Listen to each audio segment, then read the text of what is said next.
Sheela Tiwari official channel पे एक नाच गीत गा जाते। आपको अच्छा लगे तो लाइक करना, कमेंट करना, शेयर करना।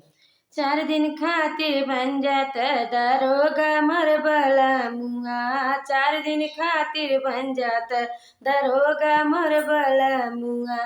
सास के लाया आटो, ननद के लाया ठेलिया, सास के लाया आटो, ननद के लाया ठेलिया। हमरे खातिर लाया मोटर कार मोर बलमुआ, हमरे खातिर लाया मोटर कार मोर बलमुआ। 4 दिन खातिर बन जाता दरोगा मोर बलमुआ। सास के लाया टीकवा, ननद के लाया विदिया, सास के लाया टीकवा, ननद के लाया नथिया।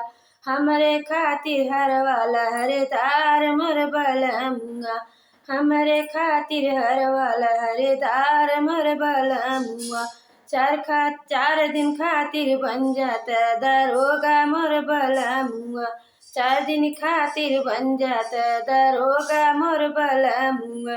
सास के लाया साड़िया, ननद के सास के लाया साड़िया, ननद के लाया लहंगा, सास के लाया साड़िया, ननद के लाया लहंगा। हमरे खातिर चुनरी गोटेदार मोर बलमुआ, हमरे खातिर चुनरी गोटेदार मोर बलमुआ।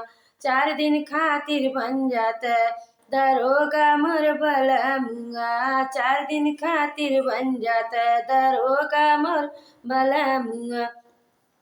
सास के लाया पेड़ा, ननद के लाया बर्फी, सास के लाया पेड़ा, ननद के लाया बर्फी। हमरे खातिर छेना मजेदार मोर बलमुआ, हमरे खातिर मजेदार मोर बलमुआ।